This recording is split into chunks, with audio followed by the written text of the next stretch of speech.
Richard, 7 in a row, man. I know we talked about it yesterday. You weren't looking for the knockout, but it came.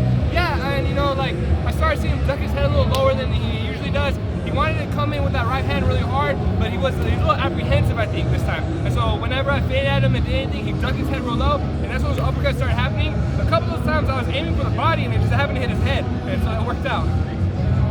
Keeping the streak alive, 7-0, 7 knockouts. Did you expect this?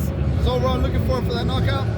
I'm not expecting knockouts anymore, and I understand that when I don't expect them, that's when they happen. So it's kind of like a catch-22 in that sense. If I go out there looking for the knockout, it never comes. If I don't go looking for it, then sometimes it happens, But I just want to show my boxing ability, and I got 2 rounds of that this time, and I think I did a little bit more. And so, just looking forward to the next one. It was a quick night, like you just said. How would you rate your performance overall? I mean, I'm getting better. I do believe I'm getting better every time, and that's you look better. That's the whole goal. I just want to get better. I want to slow it down. I want to understand that I do have 6 rounds to get things done, and I think I'm slowly getting to that pace. I'm still used to that amateur pace of working really hard for 3 rounds, and I can push that pace to 6 rounds. But so slowly but surely, we're going to get there. Richard, are you going to step up in rounds, or are we going to stay at 6 rounds? Or we're most likely going to step up. This is a thing that we have to go back and we talk to Top Ring about, and we talk to my dad about, my coach, and we go from there. I'm willing to do whatever it takes, and I'm excited for the future. Hey. Richard, you didn't really break a sweat that much. You also in a little, but you didn't break a sweat. Do you think you get another fight in this year? I hope so. I really do. Fingers crossed on that one. If you guys really want to know, you got to ask Evan after this, and then we'll figure that out. Hey, Richard, when you have a fight that goes this short, you're winning by knockout so quick. How do you know what to work on when you go back to the gym and what you need to make adjustments for? Because we don't work on the things that my opponent did to me. We work on things that I did wrong.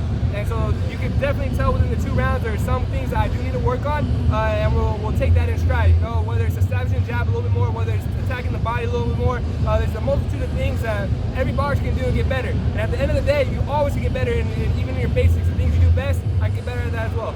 Do you feel like being a quote-unquote undersized heavyweight works in your favor?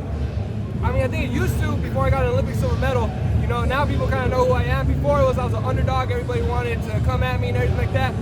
Being on ESPN and on this platform of Top Rank, it does make people a little more apprehensive when they see my power and they see my speed. But at the end of the day, everyone's going to underestimate the short guy, and I'm happy to prove them wrong. Where do you vision yourself? Obviously this year you had a lot of fights. Next year, where do you vision yourself next year?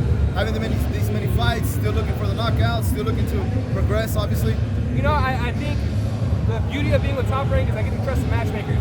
So I'm not really looking too far into the future. I'm looking for my next fight. I'm looking to just understand what happened and what to do better for my next fight, and just kind of going from there. I'm loving the position I'm in right now. I'm loving where I'm at with Top Rank and ESPN, and I couldn't ask for anything more. So it's not something I'm hoping for or striving for. I'm trying to stay along this path. Hey, Richard, fighting in Texas, man, did you feel the love here? Oh, 1000%, man. I love Texas. This is amazing. People call it the second California. I don't make the Texans mad or anything like that, but we're all moving out there, So yeah. This is a beautiful spot. I was in Sugar Land, and Sugarland's amazing. I eat Chipotle every day, and I'm really excited for that. I gotta get some good food. That doesn't count as Mexican food. Yeah, we got some other restaurants to try right now. thank you, guys. Thank you. All right, thank you, Rich, man. Have a good one. Thank you, Richard.